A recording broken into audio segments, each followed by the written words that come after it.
And she kept going, criticising Donald Trump, also criticising Trump's ICE raids. She shared this post, which reads, "Could someone explain which crimes get you deported and which ones get you elected president? It's so confusing." Once again, this isn't going down too well with her audience. No, I mean, people are saying, how can we deport Ariana Grande? They're saying, what do you contribute? And challenging her as to why she feels like she's an expert in this arena. And, sometimes some of my favorite celebrities, I have no idea who they voted for. I have no idea what religion they are. I just consider them incredibly talented people. And Ariana Grande, who is without a doubt incredibly talented, is alienating a lot of people with her social media activity and also retweeting AOC. Oh, come on, there's got to be any other better bigot you can retweet Ariana. Well said. Hailey Bieber has fueled rumours that her and her husband Justin Bieber are on the rocks, potentially heading for a divorce. She was spotted out and about in New York City without her wedding ring. Now, these photos have been obtained by Page Six, and this, of course, comes at a time where there's plenty of concern for Justin Bieber's well-being. And why would Hailey do this? It seems like a public message to send. What are your thoughts on this, Kinsey? Okay, so it's not just this, but sources close to Bieber have actually talked to Entertainment Tonight, claiming that Justin is irritated, accusing Hailey of caring more about how their relationship looks to the general public more than how it feels privately between the two of them. On the flip side, Hailey is said to be frustrated with Justin's lack of drive and motivation, which, girlfriend, I can totally relate to. Every time he's posting on Instagram, he's got a bong in his hand. So yes, like, what else are you doing, Justin? But fueling the rumors, of course, is her without her wedding ring, Justin's social media behavior becoming so erratic. And insiders say both want to make it work. One source put it bluntly, things are not good. Yeah, it seems that way, doesn't it? Venice is preparing for billionaire Jeff Bezos and Lauren Sanchez's wedding of the century, they're calling it, and many of the city's iconic venues are going to be part of the ceremony, which is expected to attract hundreds of celebrities. But local residents aren't all that happy with this, and there are disruptions to the city already. They've begun with this No Space for Bezos's campaign. What's happening here?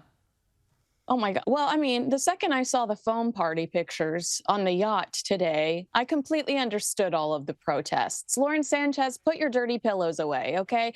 But yeah, the series of lavish celebrations are set to unfold this week in honor of the upcoming nuptials. According to a source in Italy, Bezos and Sanchez will officially say I do June 27th. They've planned a 3-day affair. The guest list includes allegedly Oprah Winfrey, Leonardo DiCaprio, Kim Kardashian, Barbara Streisand. So a big guest list, but they have reportedly had to change one of the venues due to disruption over locals being angry about them being there. Let's turn to royal news now. Prince Harry is reportedly going to offer an invite to the royal family for the 2027 Invictus Games, which could see a long-awaited reunion for the Duke of Sussex and his family. It's been reported that Prince Harry is keen to reconcile with King Charles and other royal relatives for the 7th instalment of the Invictus Games. According to the Daily Mail, an emailed invitation will be sent out in late June, and this will be followed by a formal invitation. How do you think this is going to be received? Do you see this playing out the way Harry potentially wants it to? Well, my understanding is that palace sources feel the same way that I have felt over the last 20 hours since this 24 hours since this story broke, which is, gestures are leaked to the press before they're actually made. So how is this, a genuine reconciliation attempt and not a PR strategy? I think the king might actually show up because I think he's got a soft spot for Prince Harry. Hopefully, the king is sick. I hope that he does show up for Prince Harry, but I don't believe we'll see Prince William there. Now let's talk about the Diddy trial. Sean Diddy Combs won't be testifying at his bombshell Manhattan trial, revealing the disgraced mogul's legal team is not planning on calling a single witness in his defence. That's pretty significant. What more can you tell us?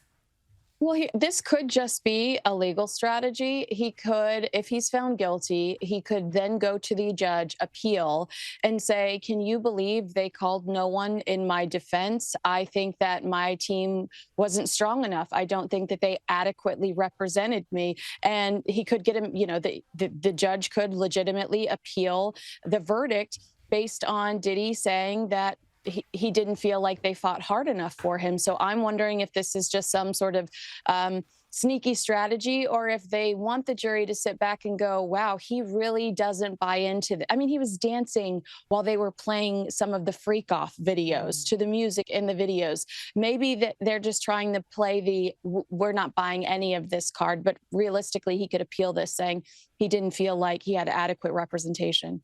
Okay. Finally, a BBC newsreader is being applauded for going off script and correcting what had been put in her teleprompter. Watch this.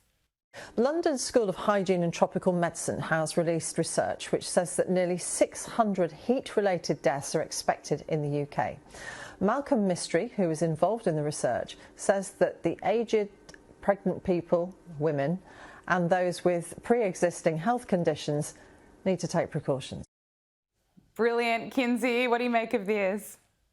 I think that there is a producer that got the scolding of a lifetime from that anchor. And I wish I could have been a fly on the wall to witness that. You saw it in her eyeballs that she said, who did this to me? And I love that. I love her. I wish I could give her a hug. Yeah, absolutely. Royal commentator and host of the To Die For Daily podcast, Kinsey Schofield, thank you so much for joining us on Power Hour.